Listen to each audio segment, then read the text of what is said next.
What's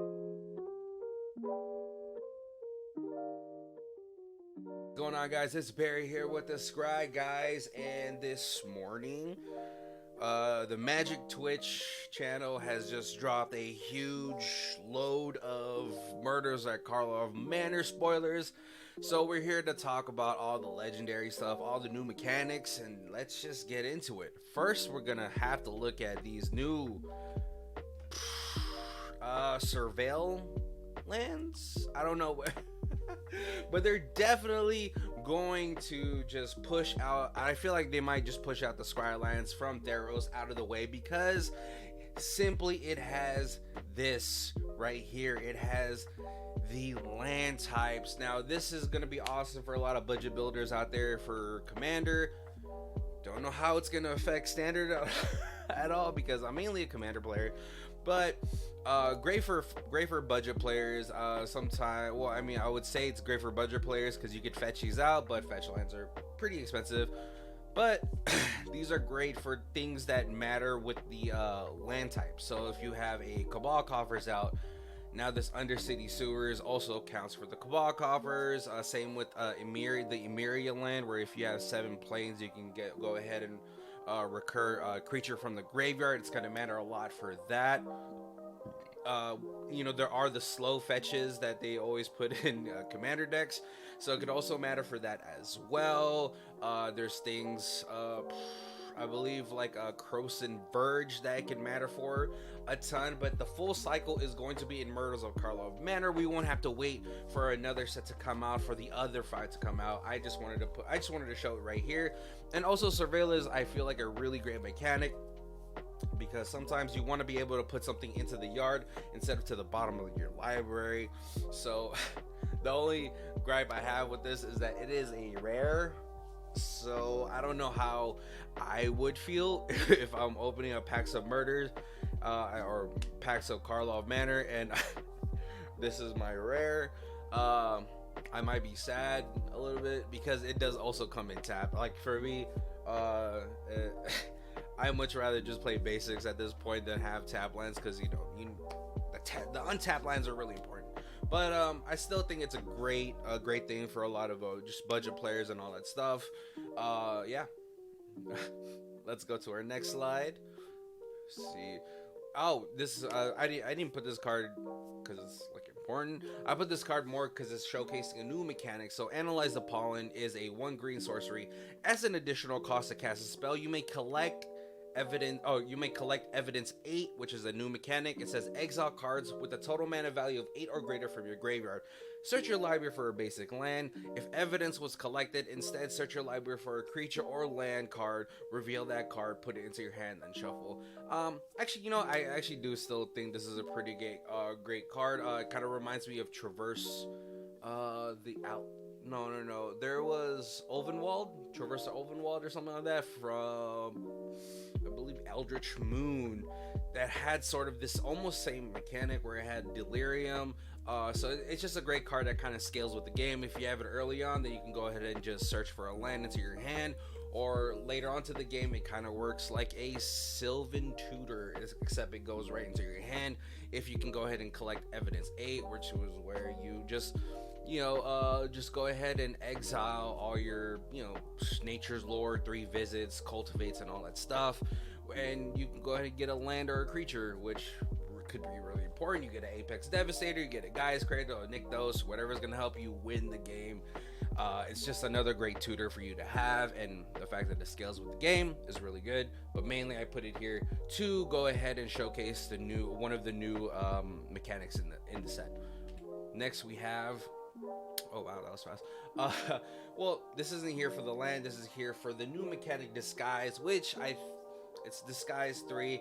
You may cast this card face down for 3. It is a 2/2 creature with Ward 2. Turn it face up at any time for its disguise cost. Now, if you guys weren't here for the whole morph mechanic, this is pretty much just a new version of morph with the added benefit of Ward 2. This is going to be great for all you Animar players that are playing morph decks, because then now you have a bunch of brand new toys to put into your Animar deck to go ahead and buff Animar way bigger than it needs to be. But if you guys weren't here for that, a lot of these creatures that have disguise or morph do have an extra ability to, when they morph or undisguise, I don't know what they would call it, they have added benefits. Like for this land, Branch of the Vitu-Ghazi is turned face up, add 2 mana of any one color until end of turn. You don't lose this mana as steps and phases ended. What's really great too is that you can kind of morph at any given time, and it's hard to really interact with it unless you have cards like a Stifle to stifle a ability, versus it's not like a casting cost. So that's what's really great about it. And now that these ward creatures have 2, you know, it's still not going to help all you morph players, because they're like, oh well, that's a disguised creature, not a morph creature, because it has ward too. But yeah, really cool, really nice upgrade to an old mechanic. And I believe the last one and the first legendary we're going to talk about is Agra's Cost, Spirit of Justice, 2 in Boros, legendary creature, Spirit Detective. It has double strike and vigilance. When it enters the battlefield or attacks, choose up to 1 target creature. If it's suspected, exile it, otherwise suspect it. And suspect is a new mechanic for this as well. A suspected creature has menace and can't block. So suspect is going to be a counter. I just had to look that up to make sure. I don't want to misinform you guys. So you can go ahead and start suspecting creatures. It does give them menace, so you might want to be careful on which creatures you give menace. Menace to, because then it's harder for you to block it.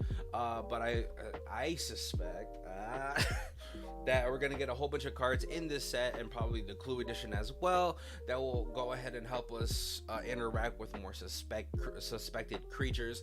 Like this one, it says exile a suspected creature. So if you're able to go ahead and do that, and then you have him ETB on the next turn, you can go and exile something, and then whenever it attacks, it suspects something and then exile something. And obviously you might want to pair this thing up with like Strionic Resonator type of effects, double triggered effects, anything that's going to help trigger this twice. You're going to be able to suspect and exile a bunch of times. So I'm really excited to see the other cards that are going to synergize with this.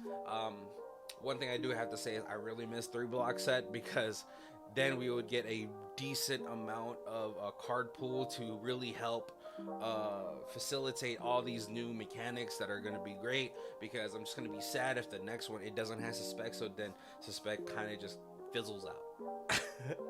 But a really cool Boros creature, very Boros thing to do. So I wonder how people are going to build this one. Next we have, this is gonna be like the Furious, I don't know, 10 of Ravnica, but I had to do Krenko first. Shout out to Kobe at Cheesy Boy Comics, the YouTube channel. He does a bunch of box openings over there. Definitely check those out to see what he gets to pull and everything. You know, if he gets a bigger fan base, he can start doing box openings for, you know, his fans and Patreons. But he is the Goblin King. I would call him the Goblin King of Las Vegas. Krenko, Baron of 10th Street, no longer a thug. 2 and red, legendary creature, Goblin. Haste. It has tap, sacrifice an artifact, put a +1/+1 counter on each goblin you control, and whenever a artifact is put into the graveyard from the battlefield, you may pay red. If you do, create a 1/1 red goblin creature token. It gains haste until end of turn. Now, see, this is what we're talking about when this is what happened in Rocky 3, right? Rocky was no longer hungry. He was beating a bunch of bums, like Mickey would say.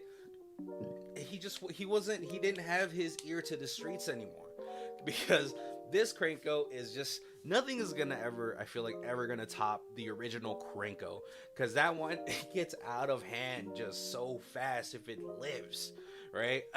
This one, now he's like sitting in his office, probably doing a whole bunch of paperwork, and now he's just like slightly buffing his creatures, and he doesn't even make a ton of goblins anymore. Like, you know, he just doesn't have the same pull. Like, everybody thinks Krenko sold out, unfortunately. But this would actually be a really great include in the OG Krenko decks, you know, buffing your goblins, like your tons and tons of goblins is already a headache. I could already see Kobe putting this into that deck, not as a commander, but as like a lieutenant or something like that. Just because, yeah, Krenko, original Krenko is just, I don't think it's ever going to get topped for the amount of goblins that thing makes. It's terrifying. Thankfully, that one doesn't have haste. Next, we got Teysa, Opulent Oligarch. 1 and Orzhov, legendary creature, human advisor, death touch. At the beginning of your end step, investigate for each opponent who lost life this turn. Whenever a clue you control is put into the graveyard from the battlefield, create a 1/1 white and black spirit creature token with flying. This ability only triggers once each turn. Really cool. It has a very what is that? One of those combo, those mono black combo, life gain and life loss kind of things. Effect. So I was gonna be like, I can't believe you don't know what that card is, but you guys know what I'm talking about. But really cool.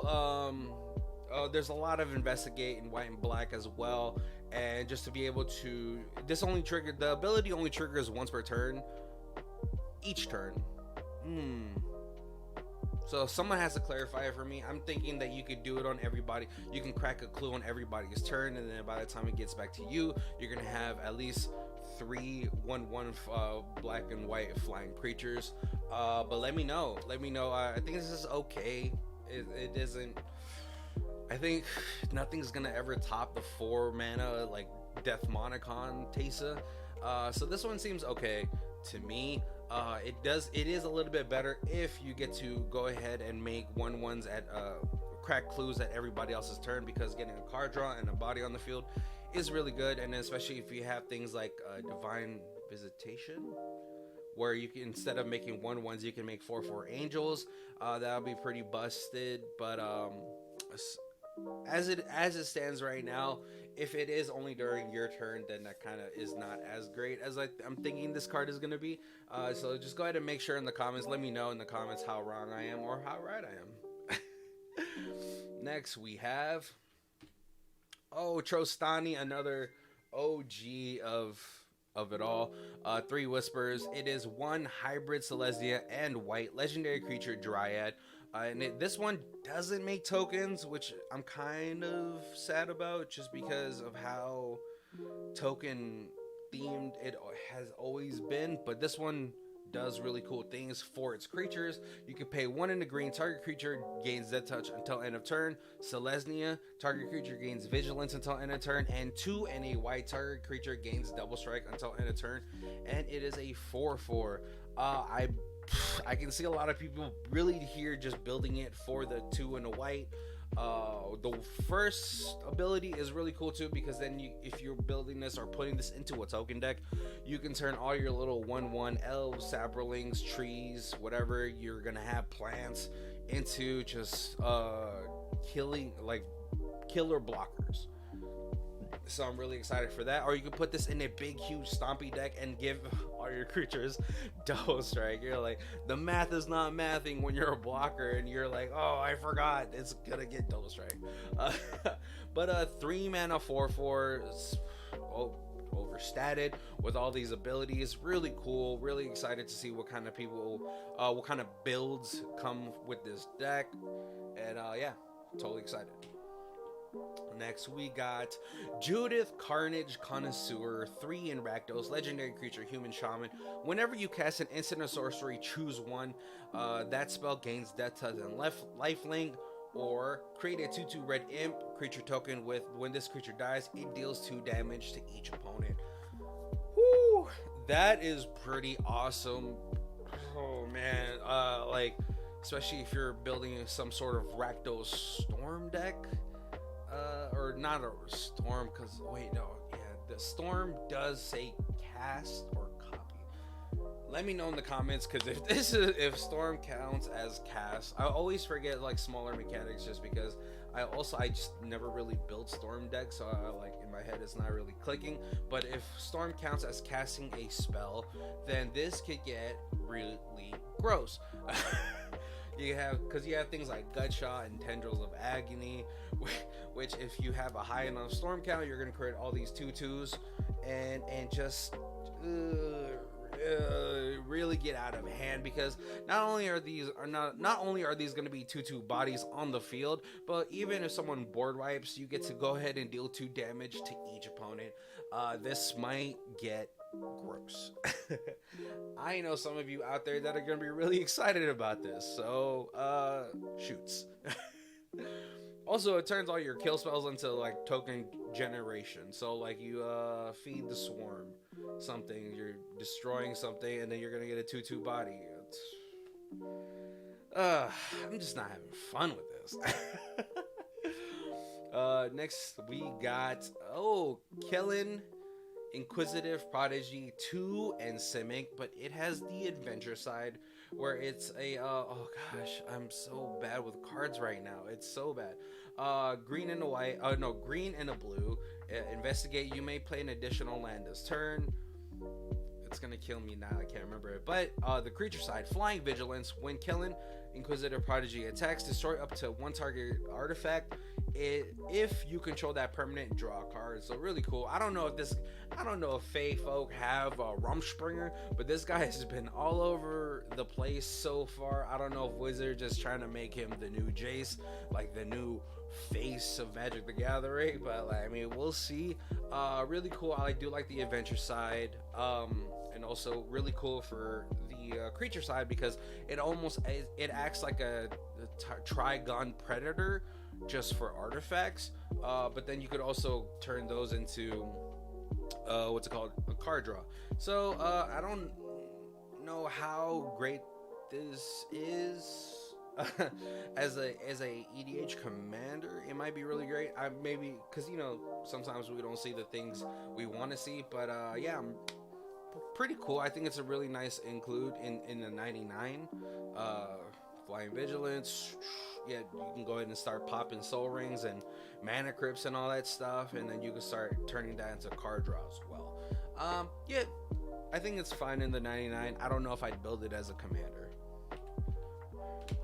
And we have Etrada, Deadly Fugitive 1 and Dimir, legendary creature, vampire assassin, death touch. Face down creatures you control have 2 and Dimir.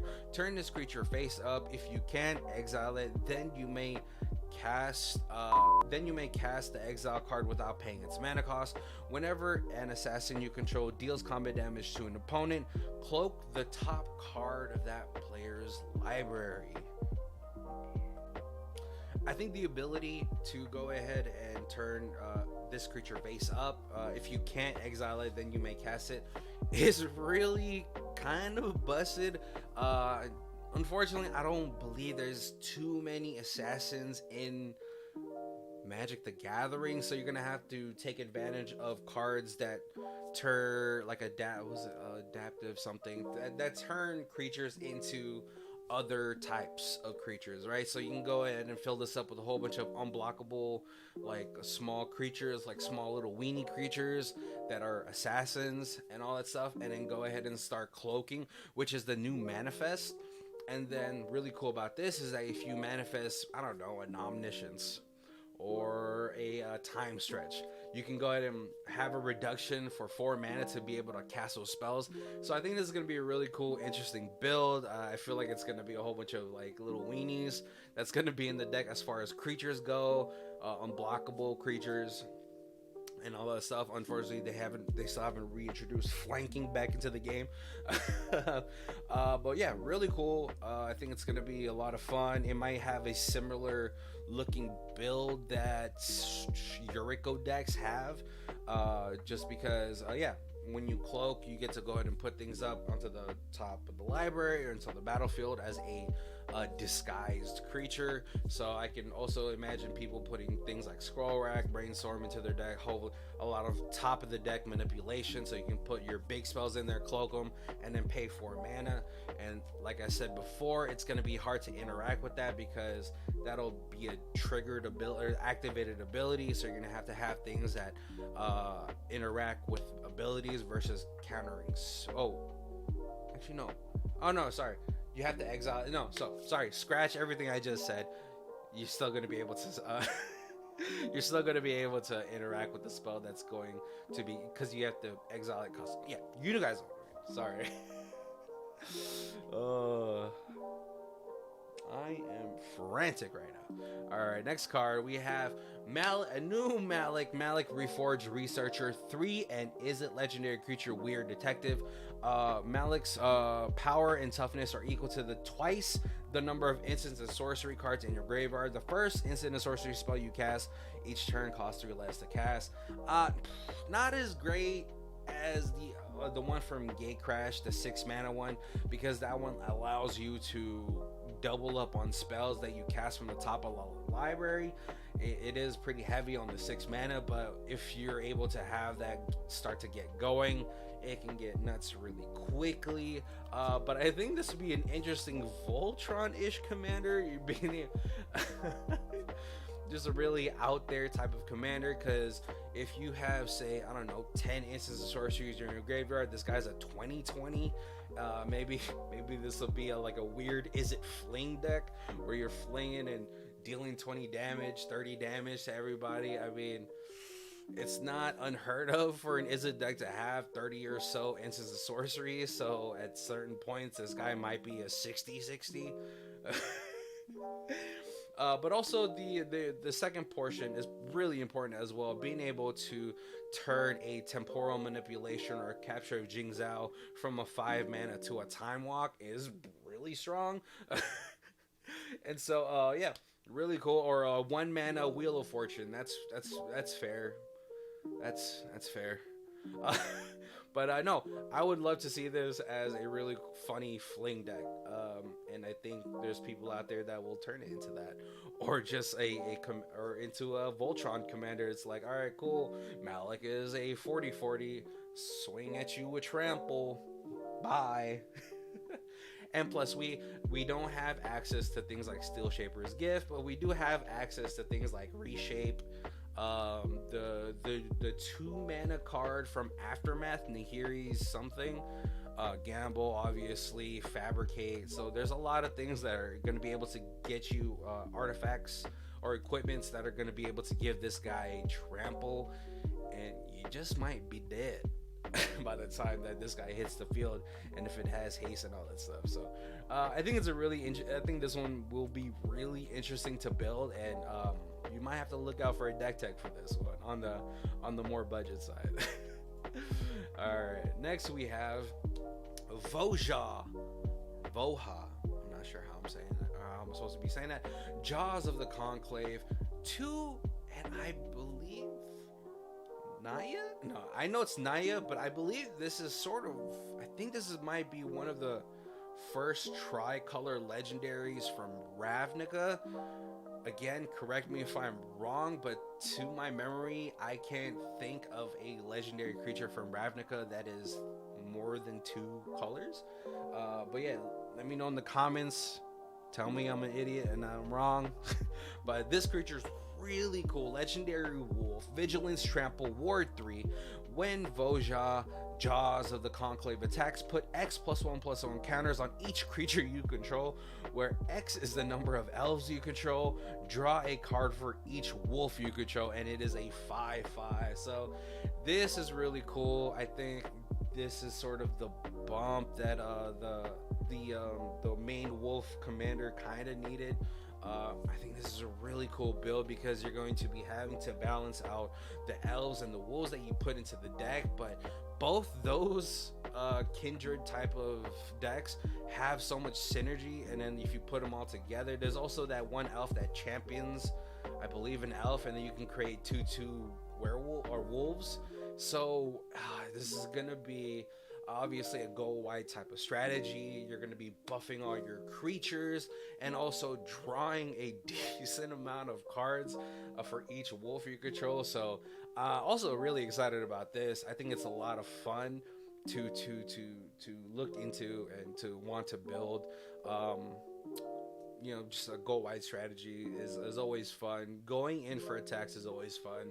I know the higher power commander you go, that might not be the case, but I like to play some battle cruiser magic because that's how Commander kind of started anyway. And so yeah, really fun. I think this will be a really fun build for anybody out there that loves wolves or elves or both. Next we have the first planeswalker, or maybe the only planeswalker to be spoiled. Kaya Spears Justice 2 and Orzhov, legendary planeswalker Kaya. Whenever one or more creatures you control and or creature cards in your graveyard are put into exile, you may choose a creature card from among them. Until end of turn, target token you control becomes a copy of it, except it has flying. +2 loyalty, Surveil 2, then exile a card from a graveyard. +1, create a 1/1 white and black spirit creature token with flying, and then -2, exile target creature you control. For each other player, exile up to one target creature that player controls. I think this is great. I'm not really a huge fan of planeswalkers in Commander because, well, they never really last. A lot of people are like, no, let's get rid of that. You know, this one doesn't have an emblem, but the -2 is pretty good for this one, for not having an emblem, because you're gonna go ahead and exile a target creature you control, and then you get to exile a creature from everybody else. So I think it's almost like a discounted, oh gosh, what is that white creature that does the same thing? I should have really looked up all these creatures that I'm using, but there's a creature that does that. I believe it's a primordial, Luminarch Primordial, which also sort of does the same thing. It exiles one thing from everybody when it ETBs. This one's repeatable. With the +2 too, you can go ahead and get some card, like not card advantage, but at least, well, yeah, like card knowledge and all that stuff, and being able to exile maybe important things from the graveyard from your opponents, or you know, and also it has a way to protect itself too. So I think this is really cool. I think this would be really interesting to do. This one doesn't have any counter, like for the static ability, it doesn't have like some sort of exile counter. So if you're able to, if this gets killed and you're able to recur, I believe you should still be able to get access to any of those other exile cards, because it's whenever are put into exile, you may choose target creature until end of turn. Okay, no, never mind. Negate what I just said. Sorry. But yeah, even at least for the -2, I think that's a really great ability, because for 4 mana you get to exile 3 things. Really good. And next we have, Tomic Wielder of Law, 1 in Orzhov, legendary creature, human advisor, affinity for planeswalkers, flying vigilance. Whenever an opponent attacks with creatures, if 2 or more of those creatures are attacking you and or planeswalkers you control, that opponent loses 3 life and you get to draw a card. Finally, a good Tomic. The last Tomic wasn't as interesting. That one was more lands matter type of Tomic. I mean, you know, but this one is really cool. It really incentivizes your opponents to not swing for you. You know, it's everything Orzhov kind of wants. You want the life loss, you want the card draw. If this only just make treasures, busted. But I can imagine a lot of players out there, my Brina players out there, really excited for this to put into this. A 3 mana 2/4 is already overstated with the flying and vigilance. So I'm super excited for this. Me personally, I have a Lotho deck that I would love to slide this into. You know, that one is already like, well, don't attack me. I have things that, like, you know, exile the top of your library if you attack me type of cards. So yeah, really excited for this card. And I believe, Kylogg's Visionary Inventor is a 5 and is it legendary creature, Viashino Artificer, Menace, War 2, and Haste. When it attacks, sacrifice any number of other creatures, then exile the top X cards of your library, where X is the total power. You may cast any number of instants and or sorceries from among them, among the exile cards without paying their mana cost. This one seems like a really fun, just a battle cruiser type of commander as well, because you're gonna have to balance it out really well with having a decent amount of creatures to really make use of the exiling the top X cards, because you might also exile a good amount of your deck, but you might also exile the really broken part of your deck, like, you know, maybe the what's it called, the power is going to be, I don't know, 10, 12. You're like, all right, cool, time stretch, oh snap, temporal manipulation, oh man, wheel of fortune, just a whole bunch of things that you can go ahead and do. Yeah, I think it's gonna be a it's a really fun take on the spell slinger type of deck because of the balancing act you're gonna have to do. Obviously, with spell slinger decks, there's a ton of creature token production with things like fire, was a young pyromancer, murmuring mystic,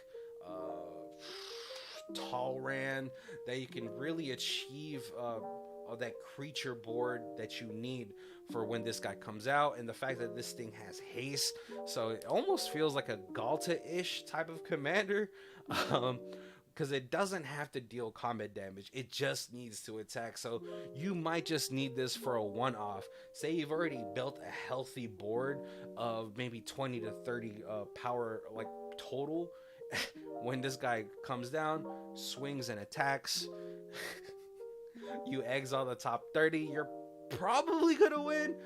Um, Definitely look for a deck tech for this guy when the set officially comes out. I want to make sure I want to see the whole set, so just in case I want to include cards from the new set into this. But this will be fun. This guy will be really fun. And I think now we're going to be looking at the commander decks, or the commander legendaries. Yep. Cost Eyes of the Glade. It is again, this is a new thing too. A Naya, what's it called? Boros hybrid mana and a green. So Naya, legendary creature, Dryad Detective. Whenever a creature you control that was turned face up this turn deals combat damage to a player, draw a card, and it has tap, turn target face down, attacking creature you control face up.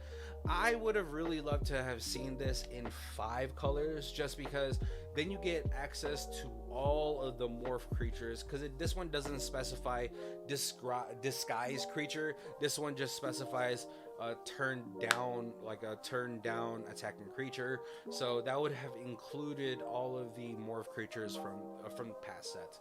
But yeah, no, really fun. I want to see what cards come into this, because I believe there's probably going to be at least 15 to 17 new cards in the commander decks. I believe, at least, or maybe they're just the new cards from the base set, or not the base set, but yeah, from the Murders of Karlov Manor. But yeah, in a 2-mana 2/2, you know, it's right there, right on the line, right, a vanilla bear line and all that stuff. So yeah, let's look at the next one. Okay, Mirko, Obsessive Theorist, 1 in Demir, legendary creature, vampire detective, flying vigilance. When it's Surveil, whenever you Surveil, put a +1/+1 on Mirko. At the beginning of your end step, you may return a target creature card with power less than Mirko from the graveyard to the battlefield with a finality counter. If it would die, exile it instead, as we saw from Lost Caverns of Ixalan. Really cool, very reminiscent of Mirren, North Clan Toth, whatever. Thankfully, it's kind of limited to its power. I mean, you can really kind of get over that with Black Blade Reforge. That thing is gonna, you know, it's always gonna be like a 9/12 or something like that. But yeah, really cool. It's nice that it triggers at the end step, so when you play it, you might be able to return maybe some 0-drops or 1-drops. Yeah, 1-drops if you're able to Surveil that turn, make it into a 2/4. But yeah, I'm pretty interested to see the build, or the pre-con for this deck, to see how maybe, you know, it's putting all the Surveil cards. There's not a bunch, but yeah. Next we have Morska Undersea Sleuth. It is Bant, legendary creature, Vidalcan Fish Detective. You have no maximum hand size. At the beginning of your upkeep, investigate. Whenever you draw your second card each turn, put +2 +1/+1 counters on Undersea Sleuth. Really cool. I mean, it's just Bant. It's not a lot for me to say for Bant, because I feel like Bant is a boring combination. But no, it's nice that it gives you no maximum hand size. It acts as a Tamio's Tamio's book, I forgot what it's called, where it creates clues at the beginning of the upkeep. It's nice that this thing kind of gets bigger, but it doesn't have any like trample or any sort of evasion, so that kind of, it doesn't have like island or forest walk or something like that. So I believe it getting bigger is sort of negligible. You're here more for just, it's going to be a card draw type of commander, which again, like I said, is boring for a bit. But yeah, I want to see how the pre-con looks like for this deck. Yeah. And last but not least, we have Nelly Borica, Impulsive Accuser, 2 and Boris, legendary creature, human detective, vigilance. When it attacks, suspect target creature, then goad all suspected creatures. Really cool ability. Whenever one or more creatures an opponent control deals combat damage to one or more of your opponents, you and the controller of those creatures each draw a card. Not a huge fan of that because, you know, obviously you're giving card draw to your opponents, but if he has something like a Smothering Tithe, that might be really cool. I'm more here for the first triggered ability, or yeah, where you get to go ahead and goad all creatures. So you're gonna have to. I wonder if there's a way in the new set to put, I don't know, suspect counters on all creatures on the battlefield or something like that. I could see what that. I want to see what this precon looks like, if it's gonna bring cards like that into it to really make that first triggered ability really powerful. I do like the last ability where you do get to card draw, because Boros still has a decent amount of hard times drawing cards. But yeah, this is gonna be the last bit of it. I think the video is pretty long, and I don't know how long you guys are gonna watch this video. But yeah, definitely want to say thank you guys for subscribing, for watching the videos and all that stuff. Like I said before, hopefully we're gonna have gameplay content on the channel soon, so look out for that. And please like, comment, and subscribe, and appreciate you guys. Have a good day.